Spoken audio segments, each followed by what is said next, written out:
हमारा जो देश है ना सर, बहुत तेज़ रफ्तार से ग्रो कर रहा है।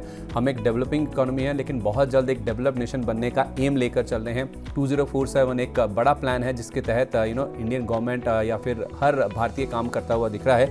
तो ये जो 2047 है सर, जब तक हम विकसित भारत बनने की मंशा लेकर चल रहे हैं या फिर एम लेकर चल रहे हैं, ब्रोकिंग इंडस्ट्री या फिर म्यूचुअल फंड इंडस्ट्री को आप down the line 20 years from here कैसे देखते हैं? किस तरह की ग्रोथ आप एंटिसिपेट करके चल रहे हैं और आप कैसे गेयर अप कर रहे हैं सर ये जो डेवलप नेशन बनने का हमारा एक लक्ष्य है उसके साथ?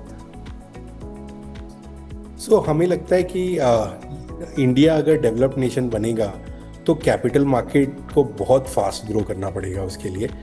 अगर आप देखेंगे कि हमारा penetration level after 10x growth in last 10 years is still 5% in users. सिर्फ 5% हमारे जनता है जो स्टॉक मार्केट में इन्वेस्ट कर रही है। बट यही अगर हम यूएस और अदर डेवलप्ड मार्केट देखेंगे, वहाँ पे ये नंबर 50 से 60% है।